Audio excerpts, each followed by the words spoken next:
She is a digital marketing specialist who can spin the meanest website around. And he's host of the TV show Buzz, which features nonprofit organizations receiving marketing makeovers. Here on Buzz for Good, we talk all things nonprofit, the people they serve and the good they do. And we talk to creative professionals and provide marketing tips and tools to help your nonprofit achieve more. That's right. Buzz!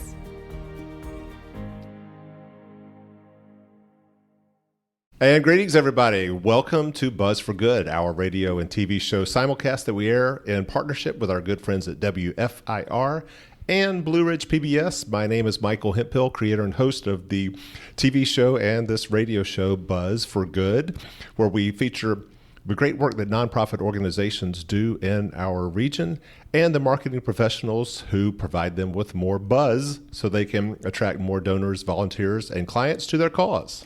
And I'm Carrie Cousins, president of AAF Roanoke and director of digital marketing for Lead Point Digital, a marketing agency here in Roanoke. And today we are gearing up for next Thursday's Cinco de Mayo, May 5th, and featuring some kind of Cinco de Mayo inspired companies and nonprofits that we'll talk about later. Are you a big Cinco de Mayo person? To me, it's kind of the official start to spring, right? Like, oh, nice. Okay. It's all the light, you think about the light flavors of lime and margaritas and all the things that kind of come with Cinco de Mayo. But to me, it's warm weather. It's the beginning of the real springtime. Right. And so full disclosure, we realize that when we think Cinco de Mayo, for some reason we think, like this big Mexican holiday. We know it's not a big Mexican holiday. It's just a small bit. It's kind of like Flag Day here in the United States, right? But we've made it a lot of fun here in the United States. We have made it a lot of fun. We've made it a party. And so out of that, it inspired me to reach out to Kat Pascal and Ileana Sepulveda, who are members of Latinas Network, and we're going to interview them later in the show. Also, Cinco de Mayo, 5th of May, 5-5, makes me think of 5Points Creative, one of the marketing agencies that's been such a great partner in all the work that we're doing at Buzz, helping out a variety of different nonprofits on our TV show. 5Points Creative certainly has a big celebration of 5-5, Cinco de Mayo. And so we're going to interview Bruce Bryan, president and owner of 5Points Creative, later in the show. Now, if you want to stay connected with us throughout the week, we encourage you to do so by connecting with us on our website, buzzforgood.com. That's buzz, B-U-Z-Z, 4good.com. Also on Facebook, Instagram, LinkedIn, and YouTube at Buzz for Good. On our YouTube channel, you can go back and look at all of the previous Blue Ridge PBS episodes that have aired of Buzz that have helped a variety of different nonprofits throughout the region. So all that's at Buzz for Good. And we also want to thank the sponsors of this show, Freedom First Credit Union, where people bank for good, and that's at freedomfirst.com. And also Partners in Financial Planning, a Southwest Virginia-based financial management firm, partnersinfinancialplanning.com.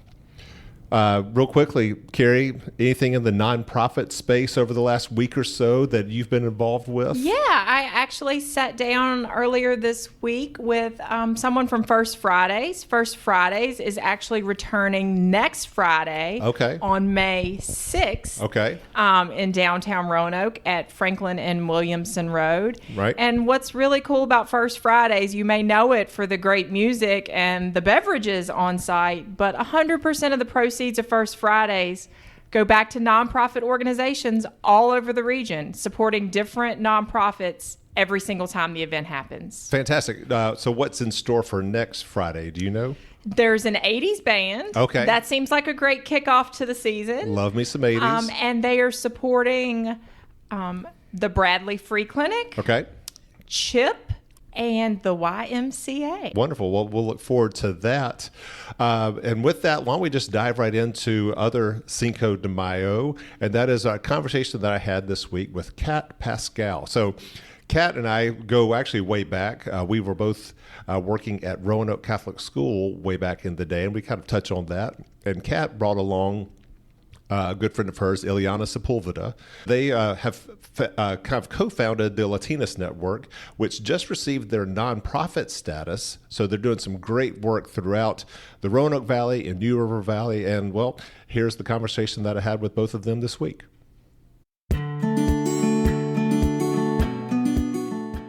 So, Kat Pascal, I think the last time that we used to work together back in 2015, we were both at Roanoke Catholic School, and you were helping Hispanic families there kind of navigate their way through the school system. And then you left, and then the next thing I know, you're like everywhere. I mean, you were, I'm just going through your LinkedIn resume, you founded and were CEO of Spotless America. Mm-hmm. You were co-founder of Farm Burguesa, phenomenal restaurant in Grandin Village. You founded Latina Network. You are Hispanic business advisor for the Roanoke Regional Small Business Development Corporation. I mean, you got your own consultant agency, KP Strategies. How did all that happen? So, and it's so great to see you again, because this feels like full circle in a really funny way. I left banking, and shortly after leaving banking, my son was ready to go to school. And Jimmy and I were picking, his dad and I were picking where we wanted them to go to school. Right. And Julian had a speech delay. And so for us, it was really important to find a school that could focus on that and also know that he needed extra help. And so when we came across Roanoke Catholic School, at that time, the Segura Advocate, and that's the name of the program for the Hispanic families, was about to leave. Mm-hmm. And my son was about to transition into preschool. Okay. The opportunity arose that I could be on site a little bit more. As a new mom for a preschooler, I was like, yes, I want to be here. I want to be involved in the school. And so from there, that program really helped me dive even deeper into the Hispanic community, which I was doing in the banking, but I was diving into education now at this time. And I was able to help with things like Hispanic Heritage Month, and get to know more of the Hispanic families that are around the Roanoke area. Okay. So that was like 2016. Facilitating, coordinating these events tailored to our community, and I think I started to grow this passion, and even more of a passion, and it was kind of being able to be executed. But you were, just so everyone knows, you were born in the United States. Yeah. But your country of origin, or your family's country of origin, is Colombia. Correct. So I'm second generation immigrant. My parents are first generation, moved here from Colombia, South America, but I'm bilingual. And so that was probably the advantage there, that I was able to reach out to those Hispanic families for Roanoke Catholic School. But since then, I mean, the reason I left commercial, I left banking, was to have my commercial cleaning business and eventually open a restaurant, which in 2018 we were able to open our restaurant. Mm-hmm. And it's just been a blast kind of diving into community events and community focused nonprofits, to sit on boards. I have gotten a lot of experience and education around those. And so for me, it's just been all about learning. And so it's so funny just to come back full circle with you and to share with you, my interests were peaked at that time, and then I dove into it, and now here I am 6 years later, sharing of all the experiences and all the education and opportunities I've been able to have. Well, and just continuing that full circle, I mean, meanwhile, I've been keeping up with you kind of through your restaurant, because Farm Burguesa is like my go-to when it comes to, if I want a good burger and I'm in the Grandin area, I'm there. It's phenomenal. Well, thank you. I appreciate that. Yeah. We love that. I mean, we love the things that we do are really community focused, and that's what we want to intertwine to everything. So everything that I do is pretty interwoven in community, and although I wear a lot of different hats, it's for a lot of the same reasons. Yeah, and so one of those hats, and I'm going to ask you to then introduce Ileana to everyone, is the Latinas Network, which I honestly, other than the name, and I kind of had a general sense of what you guys do, but what is that? About 2 years ago, 2 years, we started to focus on Latinas in the area, or to start to kind of understand where the pandemic was driving us. And what was happening is a lot of women were dropping out of the workforce. A lot of women were having to stay home because we're the primary caretakers. And so there was this great need that I was seeing through articles, through statistics, through a lot of research that was being put out immediately. And although Latinas were on the rise for opening businesses at a 6 times faster rate than their counterparts, now we're dropping out of the workforce. Now we're closing our businesses. So what's going on and how can we help?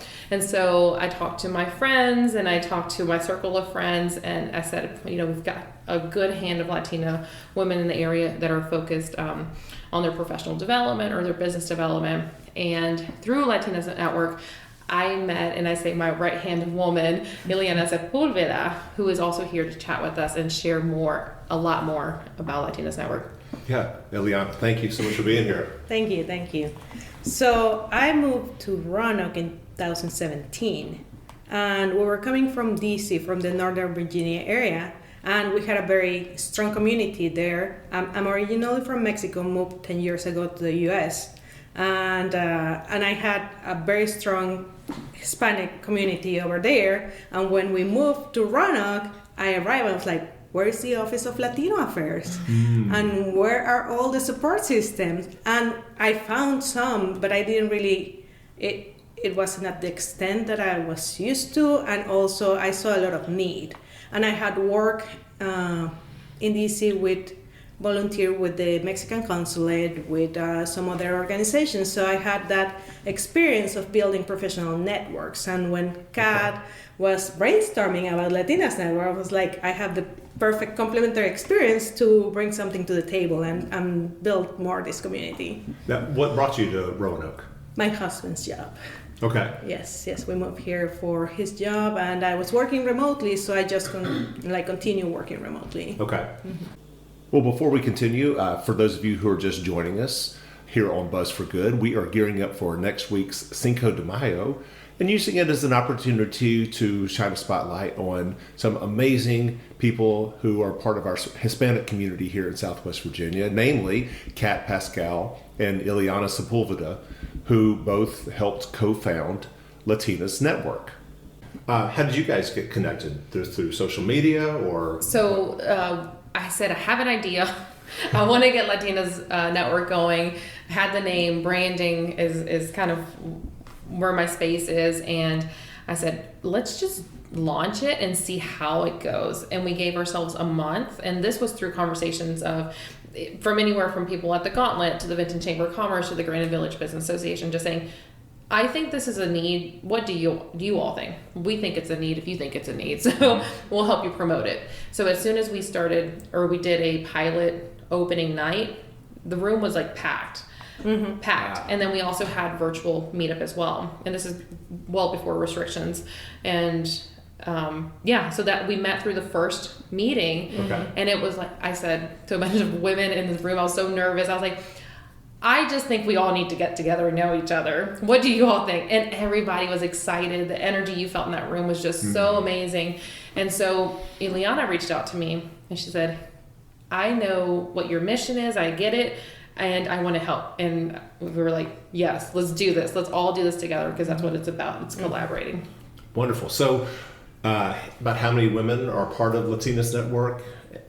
And what do you guys do on a regular basis? So the name is Latinas Network, and our board is mainly Latino women, but we are inclusive, and what we want to do is showcase the contributions of our members. So we have a Facebook page with over 1,000 members, and then we have another page that has a lot of branding in it.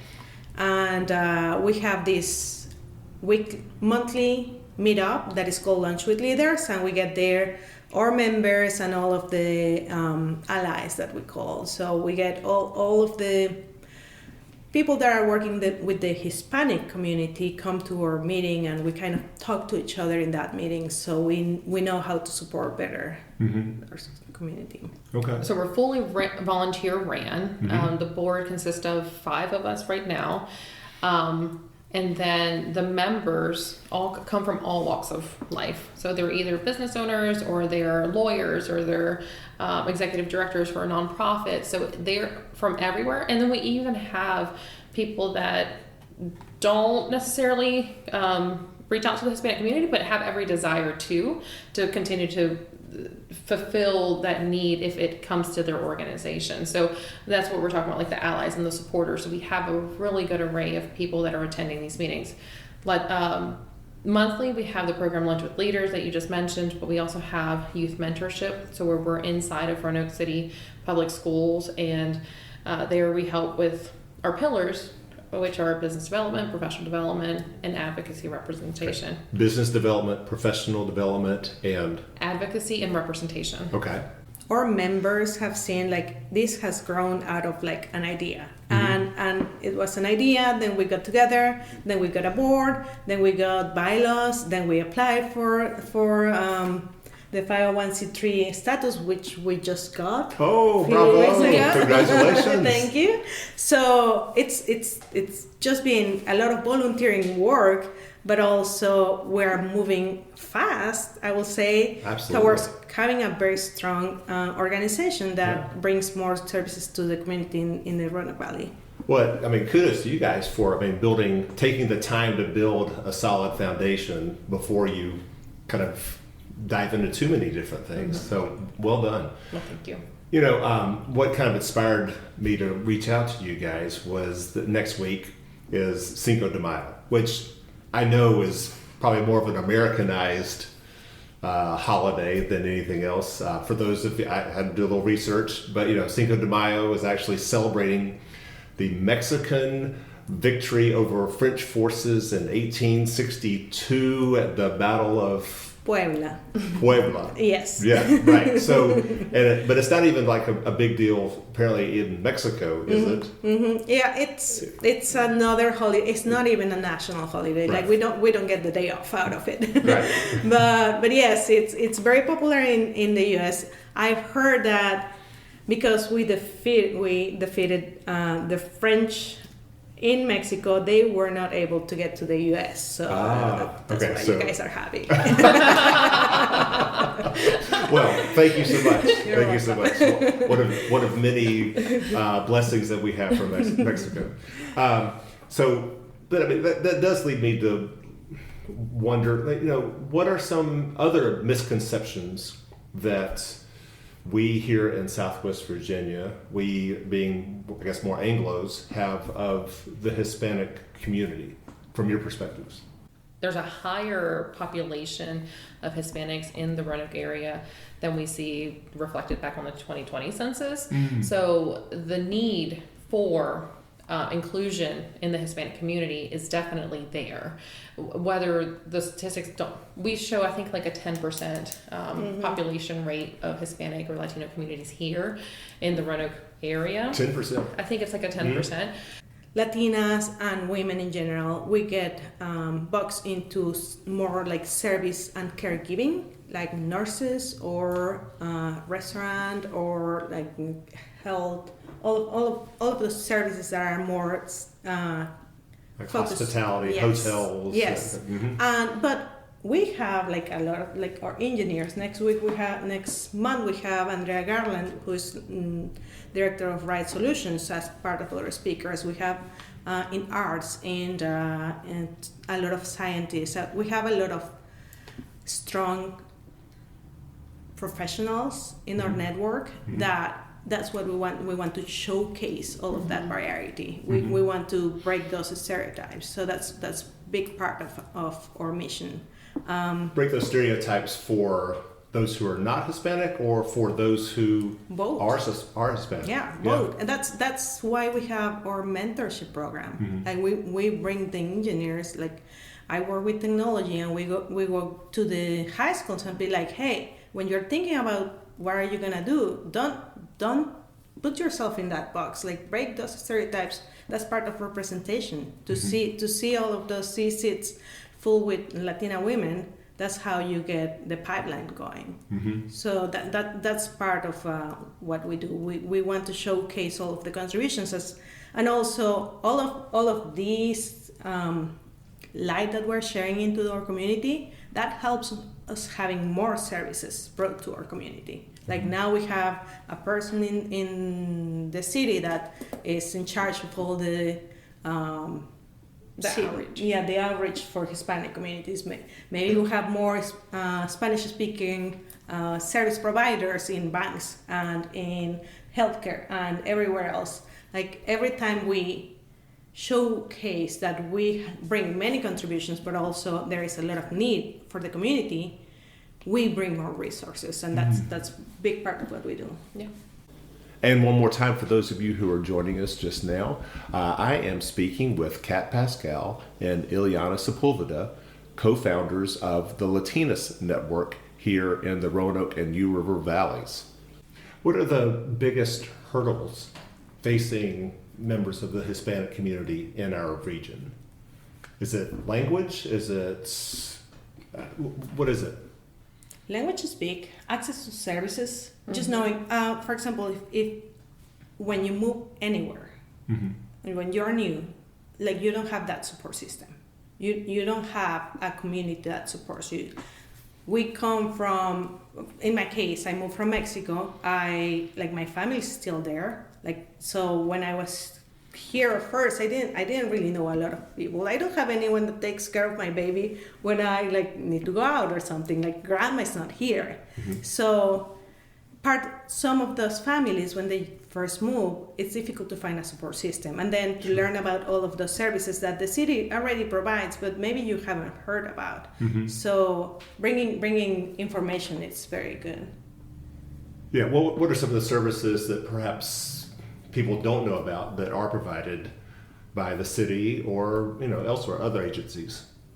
Education, like all of those support for education.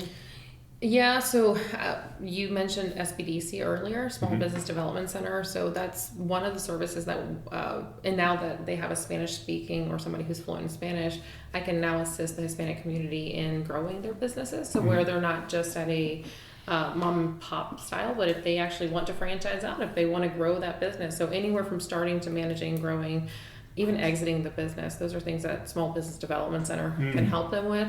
But there's also resources like at Roanoke City Health Department. There's people there that are bilingual that now can share about sex education and sexual education. They can share about the pandemic. They can share about misconceptions of and why it's important to get vaccinated. So all of those things are now available at the city, at private government funded organizations like SBDC.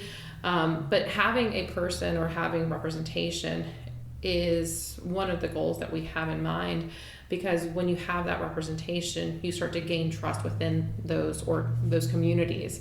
And so just by being visible, just by putting out and highlighting these Latinas that are in their fields, we're able to now gain more trust of the Hispanic community. We have immigration lawyers here in the area. I mean, and one of them in particular is a part of the Latinas Network. So now they have resources. So if they ever have questions about immigration, they could be going through from filling out an I-130 or which is a sponsorship for an alien relative. So paperwork going through the immigration process. Now they have a resource that is available to them. We have somebody who's a psychologist on there, so they have ability to have mental health opportunities and resources there. So that's financial education. So empowering for them to be financially literate or to learn more of how to manage your money and how to make sure that you're growing that. So Ileana talks a lot about the social capital that you develop or you can develop and how you should develop that. And that is a important piece as well of what we like to communicate and share within our community. Kat, you're involved a lot in the business space, helping entrepreneurs and business owners. Are there some specific challenges to Hispanic entrepreneurs that you've come across? Yeah, so I just left a meeting about this because there are clients right now that are looking to start, let's say, a food business, but don't know how to navigate getting a business license, getting their business entity up and running. They don't know how to create the website or think about strategy long term. And so because I've also been through it, and I'm trained to teach this or to make recommendations, now I can save them 3 to 4 years of headaches or possibly going bankrupt through being really strategic in business planning. So there is a large desire, and I go back to there's some studies that have shown how Latino businesses are on the rise. Latinos are on the rise, period, in the United States, like at a 40% increase in the last 10 years of the census. Wow. And then you go to the business side of it, and then we're opening business at 6 times faster the rate than our counterparts. And so that means we need to get on board and help them. We're great at starting businesses, but getting to high revenue, it's like a 3%. So it's very, very important that we give them the tools and the resources that they're going to need. And what are those tools? What are those resources? Well, an advisor, a consultant, navigating the localities on how to get those business licenses, how to navigate meals taxes, how to think about long-term things that are really going to affect your business. And so, yeah, I see it. This is a newer position for the Small Business Development Center to have available. I'm hoping it goes long-term because we have a lot of businesses here that already exist. We're already contributing to our economy, and anytime that you can help and give those tools to the local economy, you're stimulating that local economy. So it's a good thing for everybody involved.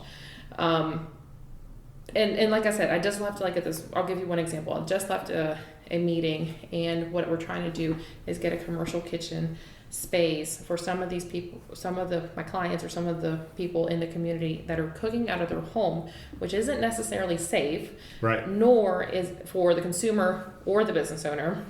Actually, it's almost against the law. And so I'm helping navigate the space of saying, let's get you trained for food safety, but also help you get a locality or something that will allow you to run at a lean model until you're ready to grow. Yeah. I think you're talking about working with LEAP, which I interviewed Christina Nifong from LEAP on last week's show, because they have a commercial community kitchen that allows entrepreneurs in the food industry to come and use their already certified legal, if you will, kitchen to make their product. Yeah, and it was a phenomenal meeting. It's a very big vision, but it is, somebody's got to start somewhere and do it, right? So we're ideating, we're brainstorming, and what we're going to start doing is start to make sure that the clients that SBDC is seeing, that we're able to utilize the local resources we have right here at our hands and able to connect the two. How wonderful is it for I think everybody knows each other here, but then I realized that we don't all know each other and we don't all necessarily work together, but how phenomenal when we do start working together and how beneficial to everybody. Agreed. If people want to find out more about Latinas Network, where would they go? We're very active in social media. Okay. We have our Facebook page, which is Latinas Network. And that's LATINAS Network. Yes. Okay. Yes, Network. And our Instagram account, which is Latinas Network VA. VA. Okay. Yes. And we have our website, latinasnetwork.org. Okay. And you can find us there. You can send a message through any mean, and we'll get it. And what do you have a geographical territory that you encompass, or are you just like come one, come all, regardless of where you live? We have, so it's Latinas Network of Roanoke Valley and New River Valley. Okay. So we also have programs in Christiansburg. So, but pretty much some of our meetings are virtual, and we have people from signing from Richmond, because we get a lot of other counterparts that also work with the community in Richmond and Northern Virginia. So yeah, I mean, online, everyone is welcome to the programs that we do. And when we meet in person, we meet the third Friday of each month at the Williamson Road Library. Okay. At noon. Okay. 11:30. Well, so latinasnetwork.org, Latinas Network on Facebook, Latinas Network VA on Instagram. Kat, wonderful reconnecting with you here. And Ileana, lovely to meet you also. And thank y'all so much for the work that you're doing. I'm glad that Cinco de Mayo, regardless, is giving us the opportunity to speak today. And we will continue these conversations in the coming months. So thank y'all so much for coming on Buzz for Good. Thank you for having us. Thank you. Gracias.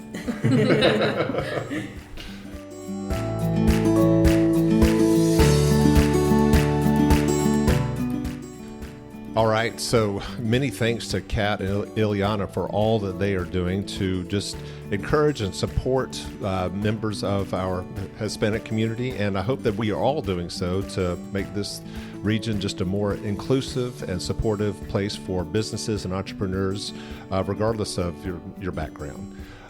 Next up, we have the marketing agency that has provided so many services for the nonprofits that we have featured on Buzz. And that is one that certainly knows how to celebrate Cinco de Mayo, and that is 5Points Creative.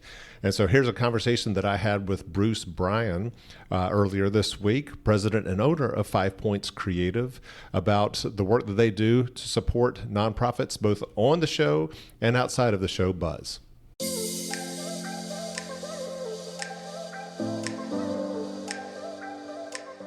All right, here with my good friend, Bruce C. Bryan, president and owner of 5Points Creative. And when I think Cinco de Mayo, I think 5Points Creative because y'all do a big blowout here coming up on next Thursday, Cinco de Mayo. We do that, right. And our team kind of celebrates the 5 Points Day and at 5 o'clock, and we encourage our neighbors and some clients to come out too. So I guess if you're in the neighborhood and you consider yourself a client or a friend, you can pop over as well. Yeah, you really have the 5 branding all over your organization, your emails, or Take 5, and you do some. Roanoke Times, you had a really cool ad with the 5 in there for recently for like Take 5 minutes to review. I mean, it's cool stuff. Well, thanks, Michael. It's been really interesting. Obviously, I've known you for a while now, and I'd say we became friends through the nonprofit universe. But what a lot of people don't know is we rebranded and moved and reopened on the day the governor shut everything down. So it was easy. Was March 13? It was March of 2020. 2020, yeah. I think we were the 16th or the 17th, whatever that Monday was. Right. And it worked out fine. I mean, we rebrand other people all the time, but to go through it yourself was really interesting process. Yeah. And then to have a pandemic take over. It definitely at the time, I don't know if you can remember that far back, but I think we all thought it was going to be, well, not all. 2 weeks. Most of us thought, right, I was 2 thinking weeks. 6 weeks, maybe 8 weeks. And 2 years later, we're kind of shaking the cobwebs off, right? Well, kudos to you that was a huge transition to when we first got to know each other. You were B2C Enterprises and located on Kirk Avenue, downtown Roanoke. And this would have been way back in like late 2018 when I, at the time, was working as marketing fundraising at Roanoke Catholic School and was invited to attend a brown bag lunch that you were hosting. And thought, okay, what's a way to kind of try to sharpen my marketing skills? Here I am, being invited to this great marketing agency's brown bag. It's free, so I love that, of course. And I'd already started having this idea of Buzz. And while I was there, I started hearing about all the phenomenal work that your organization, your company had done to help nonprofits. There was DePaul Community Resources. There was the Morgan Harrington. Help Save the Next Girl Help Foundation. Save the Next Girl. I mean, so many that's like, okay, well, maybe this is the marketing partner who would be willing to take a leap of faith with me and join this Buzz for Good crazy harebrained idea I had. And sure enough, we were in early, and it was interesting because I remember when Jenna, my coworker at the time, set up the meeting and suggested it to me. I thought, what is he going to do? How is he going to do this? Right. And I was skeptical, but but I also was enjoying kind of what I was hearing about you from afar. So I had the meeting and was intrigued. And I think the challenge is, and I've seen this now, I think 3 of the 4 that we've done, it's really hard to limit it to just what you're brought in to do. Yeah. That's the part that's really hard, because it's like saying we're going to put new floors in the kitchen. Well, then all of a sudden you have the new floor and you think, well, the cabinets need some attention. Then you fix the cabinets and the floors and you're looking and thinking, well, I really think we should paint. And while we're at it, let's backsplash. We're going to have all those things new. We might as well have a new a set of appliances. And that's kind of what's happened each time. So I have to be really careful how many times I say yes to you. And you are not an easy person to say no to. That's for sure. Yeah. So for those who may not be aware of or tuning in of the TV show Buzz, so in each episode, what we do is we feature a nonprofit organization and the great work that it does in the community. But then we also invite in a team of marketing, creative professionals who donate their time and talent to help the nonprofit achieve more buzz. And so at the time, B2C Enterprises case, we were trying to develop a pilot episode of Buzz to kind of show what it might become down the road. We selected Healing Strides of Virginia, based in Boone's Mill. Just in part, I mean, it's a great organization, but it's an organization that provides horseback riding therapies for people of all ages and disabilities, from children with spina bifida, autism, to veterans suffering from PTSD. So we had a nonprofit that has horses, veterans, and kids. Yeah, it seemed like a natural, right? Yeah, right. And when we say we, it's the royal we, because I think you picked it, and I was like, it was a great pick. It was a good one to start with, but also they had some tremendous marketing needs. They did. Yeah, so talk about those. Well, it was really interesting because you came and met with me, and I thought, this guy's serious. He's really going to try to do this.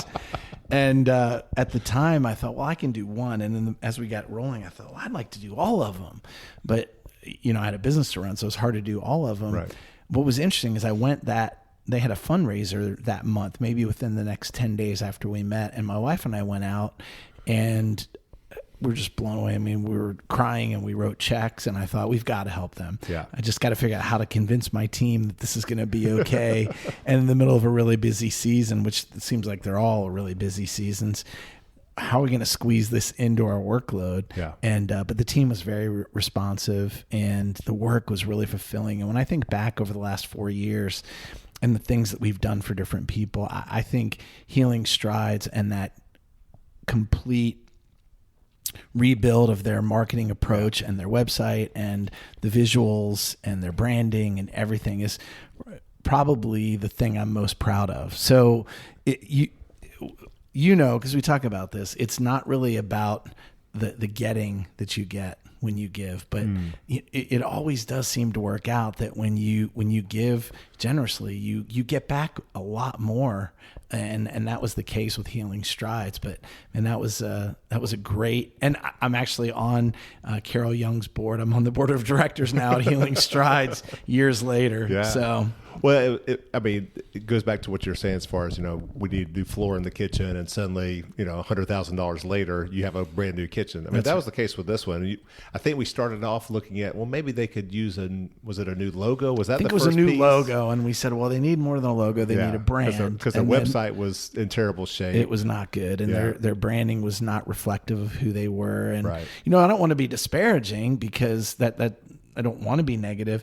I think Carol would agree that it needed some love. And I think one of those things that happens, we've seen this time and again, and it's not just with Healing Strides. I've seen this repeatedly, Michael, when businesses, and in particular when nonprofits, have a website, for example, that they're embarrassed by or a little bit ashamed of or unhappy with. It's really hard to send donors there. Right. It's really hard to send volunteers there. It's hard to send potential users or benefiters of your services there. They're reluctant to do so because they're embarrassed by it. That's right. And so it hurts. It actually hurts their marketing efforts versus being neutral. It ends up being a negative. So then what happens is they don't talk about themselves. Yeah. And then they don't share who they are very well. And they do things that kind of like, here's my website, I'm really sorry. Well, that impacts momentum, and it impacts perspective and perception, both with businesses, with donors, with volunteers. So what happened was when we rebuilt Healing Strides, it changed them. It gave them a new trajectory, and they had confidence, right? They were doing all this amazing stuff before we talked to them. It wasn't like we got them to do new things, but streamlining how you help people talk about their organization or about the good that they do, that momentum that comes from that does propel you in a lot of other ways too. Mm-hmm. So it's a win all around. Yeah, it was just a phenomenal experience. And so if you want to go back and take a look at our pilot episode, it's actually episode number 2 on our YouTube channel, Buzz for Good, or you can find it through our website, buzzforgood.com. And one more time here on our Cinco de Mayo themed Buzz for Good show, I am talking with Bruce C. Bryan, president and owner of 5 Points Creative here in the 5 Points area of Roanoke. 5 Points Creative has helped so many nonprofits throughout the region, especially here on our TV show, Buzz. Next, from there, we stayed in touch, and you were just, out of that experience, you were always so gracious. This was now into 2020. B2C Enterprises became 5 Points Creative here in the 5 Points area of Roanoke. So you were trying to do your own rebrand at the time, and we were in the pandemic, but even so, you were willing to continue to help. And next one, we went to Giles County. We did. And kind of between those two, one of the things I am really very proud of is, and it's this life and this world that we're in is about connecting and connections. Yeah. And one of the longest serving media reps that's called on my agency for the last 13 years has been Richard Bennett. And he was over at PBS. Yeah. And, while I was trying to connect you to HGTV or wherever CNBC, wherever it could be, we did get you a really good audience, and you took it from there. And that's where that show, airs on PBS, and which has led to this. And so you kind of have a whole empire of nonprofitdom of helping. But it really does all go back to you. I'm sorry, I had forgotten. No, sorry. So we did the pilot episode in 2019. Which was like another lifetime ago. We screened it at the Grandin Theater, another great nonprofit. You were thoughtful enough to invite Richard Bennett from Blue Ridge PBS, who came there, and he saw it, and he was like, hey, produce more of these, and we'll be more than happy to air them on Blue Ridge PBS. And then going into 2020, I was like coming up with a plan to produce more episodes. Whole season. Secure sponsorships, and then come March, the world came to an end. But we were still kind of able to cobble together enough funds to produce some episodes, and then out of that, we had another opportunity to work together. And that was that Giles County project. Yeah. And Michael, they're all touching. I think I've not to be too much that person. I think I've teared up at every one of the episodes we've been a part of, but that Giles County one was tough. Yeah. And so just by way of background, they reached out to us because their foster care system was in some dire straits for more foster families. They had a lot of kids who unfortunately needed a different home environment, and they didn't have the families in Giles County to care for them. So, they had something like 5 foster families for more than 30 kids. And so they were having to send the kids to foster families throughout Virginia, sometimes hours away from all of the home services and resources that they had.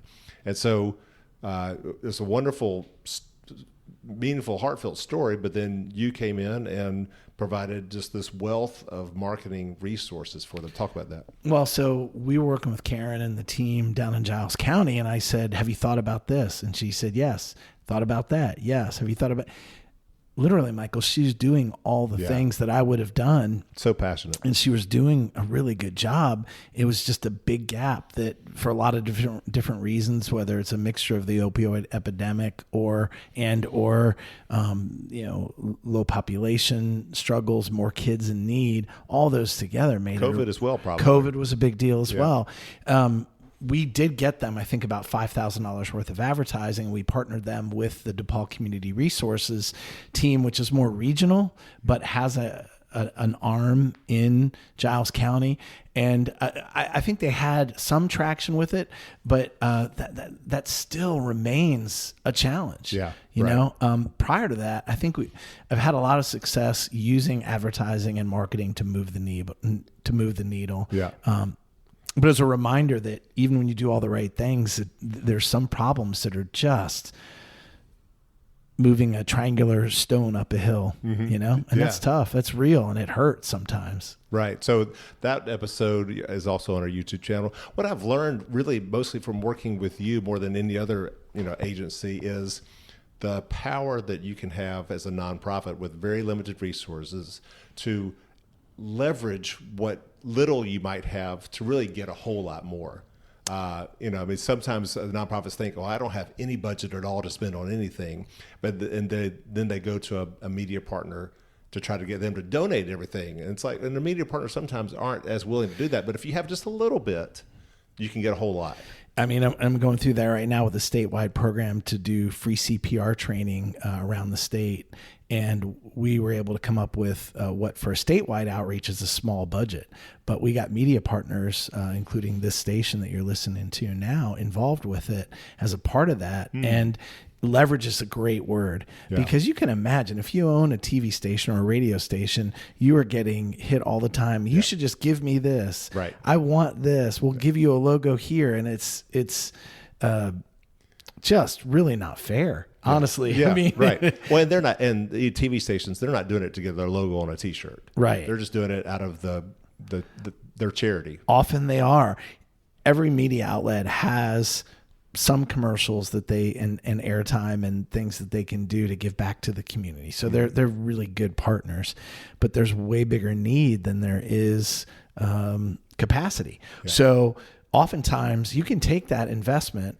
And going back to Carol, I talked about this with Healing Strides.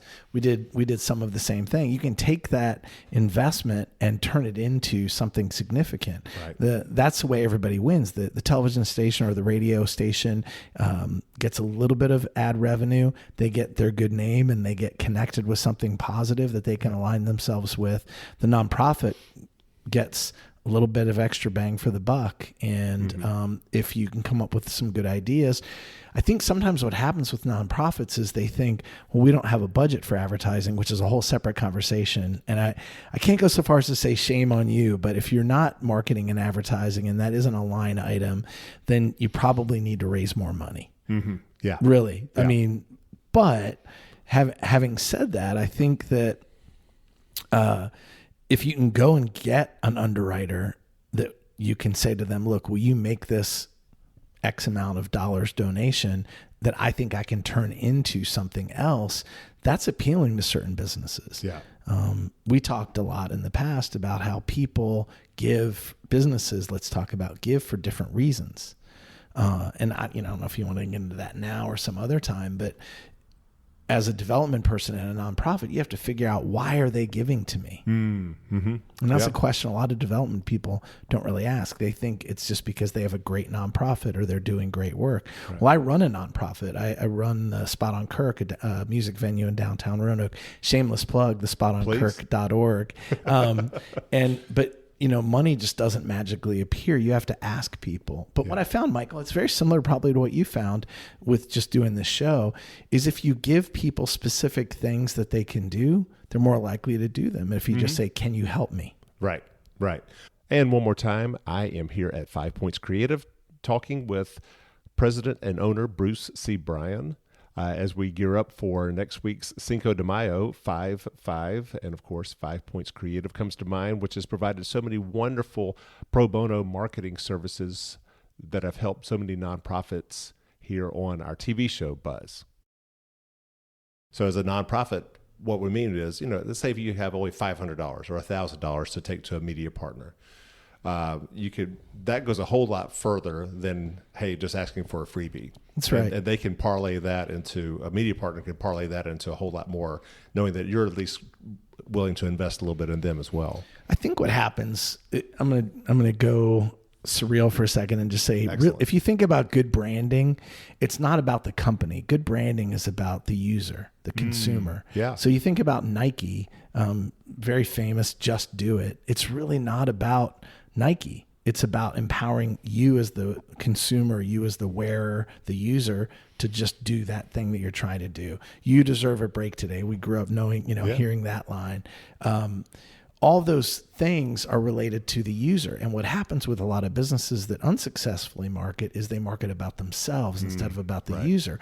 Well, it's the same principle for a nonprofit. If it's all about you, you're missing the mark, because it really needs to be about the people, not just the people that you help, but the people that want to help you. Yeah. Well, that's similar to oftentimes the TV show buzz that we do. You know, the board or the staff want to be kind of the stars of the show. And we instead say, well, yeah, there's a place for you, but really the stars of the show are the people you're serving.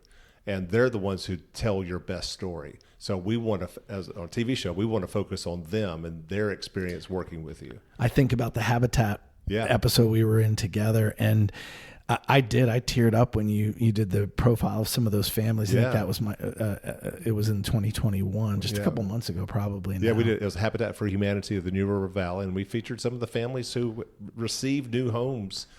I mean, that was moving, and Jim was good looking on TV. Don't get me wrong, but it was really about that story you told. And when you, as an episode, made that shift and did and even focused more cats the same way, you focused more on those deserving nonprofits. That's moving people, and then they're curious about what the marketing solve was. Well, you mentioned CATS, so those of you who haven't seen that, it's Children's Assistive Technology Service, CATS. And it's a statewide organization that actually is headquartered in Manita. And what CATS does is provides children who have disabilities free wheelchairs, walkers, and standers. And you would think that insurance would oftentimes pay for those, but alas, insurance does not in many cases. And so these families would be stuck with thousands of dollars in bills to pay for those themselves. CATS collects this equipment from sources across the state, repurposes them, and then hands them out for free to their families. And for that episode, going back to that leveraging of money, rather than asking the nonprofit to put up some money, you really had I thought, a brilliant idea with that. And you brought in one of your for-profit business clients, Easy Ramps Mobility Solutions, which provides wheelchair ramps, throughout the state. They are a statewide company, but they're also really focused in the areas where CATS has offices and are where they're trying to provide resources. Yep. They actually had a relationship already, and we were able to go to Easy Ramps and show them and the TV stations how everybody could win. Yeah. So we took an investment that they might not normally have made with a television station, and then turned that into exposure for the nonprofit, and then some station promotions. It was for a Halloween costume contest. The website, I think, is up all the time. I think it's hallowheels.org. Hallowheels.org, right. And we did some interviews, you and I did, and we got the news out. And more than the money they raised, which I think was significant, was the media partnerships that were created and the visibility. See, what you realize is, and this happens not just in the nonprofit world, but this is a universal happening. People think that everybody knows what they do. Oh, everybody knows what we do. And they think that, and they fool themselves into thinking that. And the reality is, I think if you got your microphone and went out, it might be interesting to go out and ask 10 people what the United Way does. I bet you 9 out of the 10 couldn't tell you, that maybe 7 or 8 out of the 10 couldn't tell you much of anything that they do. Right. And yet they're probably the largest nonprofit in the country, right? Yeah. Oh, they sponsor football games. And I'm using that as an example to say, if people don't know what the United Way does, I'm pretty sure to tell you they're not going to know what you do. Now, if you're Mill Mountain Theater or the Opera Roanoke, something, they would know, well, your name's in it. Based on the name, right? Yeah. Right. But businesses don't feel badly about that if you're a nonprofit, because regular everyday businesses do the same thing. They think it's enough to hang a shingle, tell people I have this restaurant, I've got a new kitchen and a brand new menu and a cool logo, and turn the lights on. And I just had this conversation with somebody earlier today, and where are the customers? Well, they forget. They need to get reminded. Right. Absolutely. Well, so in that episode, you brought in Easy Ramps Mobility Solutions. And I believe basically what you asked of them was, hey, take your monthly advertising marketing budget that you would typically have, and rather than focusing that on promoting your company, use it to promote CATS. We actually took their budget and very similar to what you said. I said, take the money that you were going to spend and just spend it with different media people. Yeah. Because now it's new money. and take the leverage that comes from that new money and ask the TV station or the radio station to work with you to promote your event, this Halloween costume event.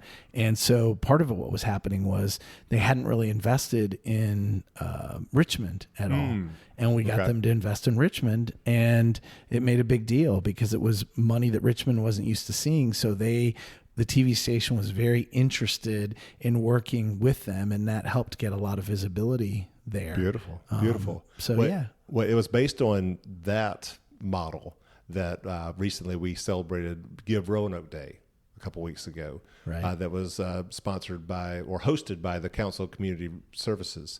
But one of the sponsors of that Buzz episode was Freedom First.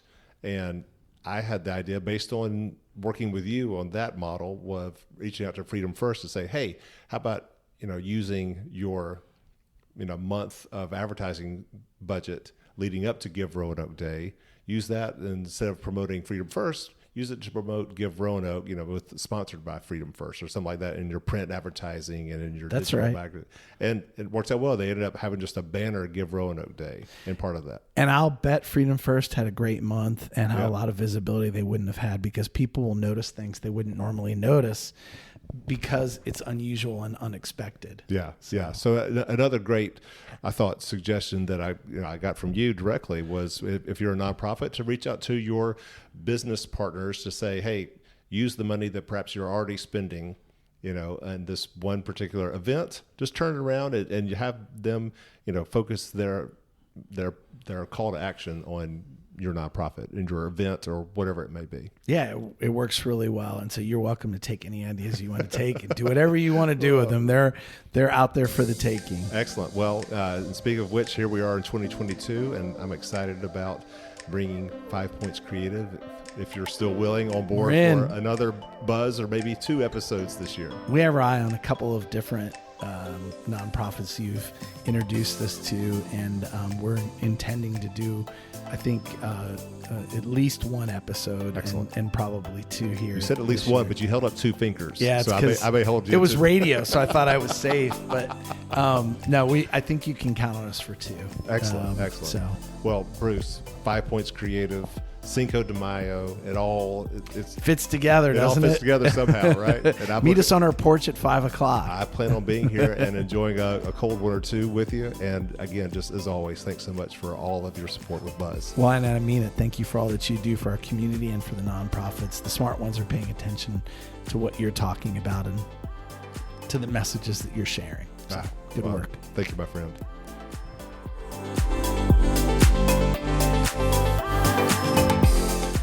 That was great. I love hearing that conversation with Bruce. It's good to see all of the fun things that are happening in the world around us all the time. Yep, they're good people over there. So, speaking of good marketing people, that of course makes me think of you here, Carrie Cousins, and for my favorite part of the show, our no budget marketing minute. And do we have something that perhaps is Cinco de Mayo inspired for today? It is. So what I'd like you to think about this week when you're doing and putting together your marketing materials, this is everything from posters to flyers to your website to social media, is to think about diversity of people in your images. You don't want to have one type of person in every image that portrays your organization. Right. You want to have a good mix of people and be representative of the community you serve. Yes. And that's something we can start doing today and keep doing every day as we're thinking about how we serve our communities, what those communities look like, and showing that we are inclusive and representative of all. Sometimes I think we try to do that by maybe just like going to Shutterstock or some photo service. It's like, oh, okay, here's where we get the diversity.